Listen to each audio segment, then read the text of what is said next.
You think dying is the end? In ancient Egypt, death was only the beginning of a courtroom where your heart stood trial. It is the new kingdom of Egypt, circa 3,500 years before the Common Era, and the soul of the deceased approaches a place called the Hall of Two Truths. According to funerary texts, above all the Book of the Dead, also known as the Book of Going Forth by Day, the process is presided over by Osiris, Lord of the Dead. The jackal-headed Anubis leads the ritual and adjusts the scales. Thoth, the ibis-headed god of writing, records the verdict, and a monstrous creature, Ammit, waits to consume the unworthy. The ritual draws on a long funerary tradition that runs from coffin texts to papyri, copied by scribes for households, and it is both legal metaphor and religious practice. Imagine the moment. You stand before 42 assessors, each representing a district or a moral order. You do not confess in dramatic speeches. Instead, you recite what modern scholars call the negative confessions, 42 declarations of innocence, statements like, I have not stolen, I have not lied, I have not caused pain.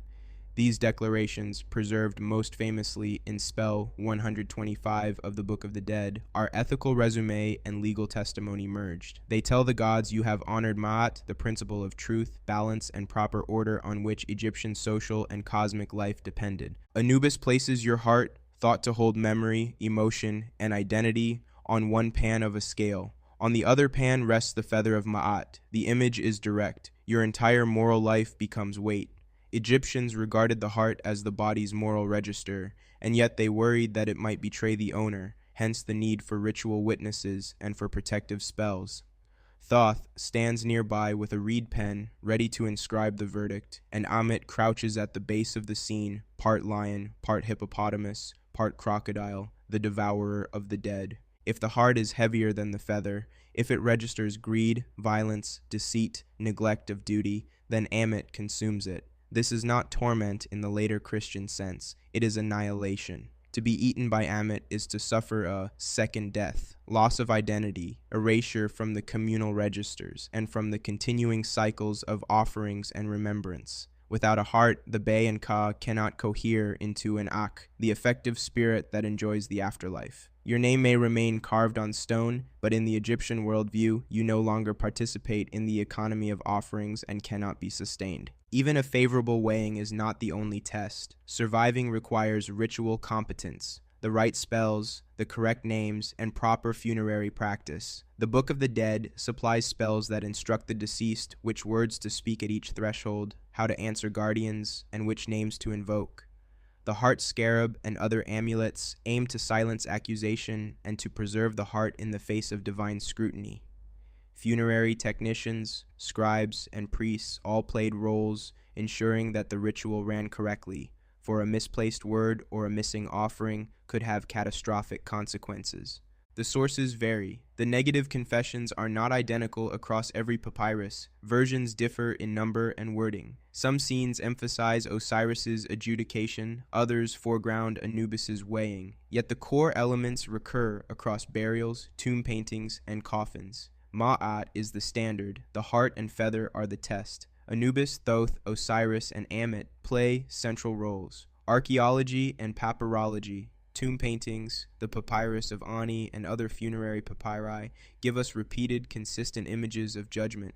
Why then would you not survive? First, human life is complex and often ethically compromised. Theft, domestic conflict, perjury, and violence, the kinds of acts enumerated in the negative confessions, were as present then as now. The presence of explicit confessions suggests widespread anxiety about failing the test. Second, the trial is absolute. A heart even slightly heavier than the feather could mean oblivion. The scale does not weigh intentions the way modern courts weigh them. It measures conformity to a cosmic standard. Third, ritual inequality mattered. Wealth and status bought better funerary provisions. Elite tombs contain long, personalized books of the dead, professional mummification, and ongoing offering cults. Poorer individuals might be buried with a short spell or none at all. Communal rites sometimes substituted, but the rich clearly had more ritual insurance. Archaeologists map this inequality in the distribution of papyri, the elaboration of tomb goods, and the presence of priests and monuments. Fourth, social memory determines survival. Egyptians believed that as long as your name was spoken and your image preserved, you remained active in the world of the dead. Tomb inscriptions, offering lists, and household rituals sustained the Ka. If your family could not continue offerings, if you were forgotten, then ritual neglect was a slow erasure akin to Amit's sudden devouring. Social oblivion and ritual neglect were themselves existential threats. Fifth, the trial is embedded in a larger cosmology. Egyptian ethics was not merely private piety, it was a contribution to cosmic order. Ma'at opposed Isfet, chaos, and every act that unsettled social or natural regularity was a threat to the Nile's flooding, the king's role, and the cycles the gods maintained. Your private acts were thus cosmically significant. Moral failure endangered communal stability, and this is why the gods adjudicated such matters so literally. Archaeology and surviving papyri sharpen the scene.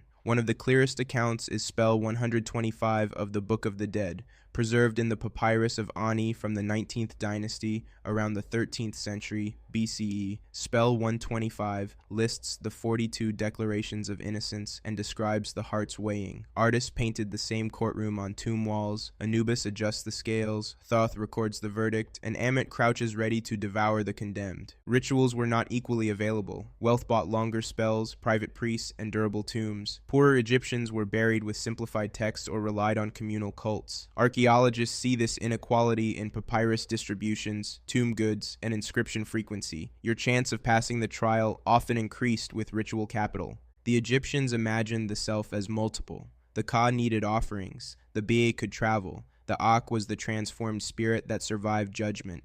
The heart, however, was the test object. Memory, conscience, and identity converged there. If Amit consumed your heart, those parts could not cohere. You lost personhood. Mummification usually left the heart in place, and spells and heart scarab amulets aimed to prevent its accusation. Legal record-keeping appears in mythic form. Thoth's role as divine scribe mirrors Egyptian practices of contracts, wills, and property lists. The afterlife trial is a cosmic ledger. Misdeeds become entries in a divine register. That made justice feel permanent and frightening. Emotionally, the system mixed fear and hope. Osiris, once a mythic king and judge of the dead, symbolized both punishment and resurrection. Acquittal transformed the deceased into an Ak, who could enjoy offerings and commune with gods. Condemnation brought obliteration. This asymmetry fueled devotion to Ma'at in life and meticulous funerary preparation in death. Scholars also emphasize regional and temporal variation.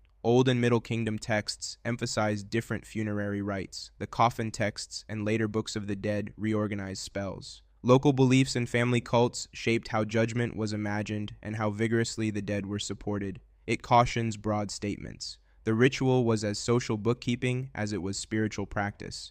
Why you wouldn't survive? The trial compresses a life into ritual calculus, then adds social disadvantage, ritual complexity, and metaphysical terror.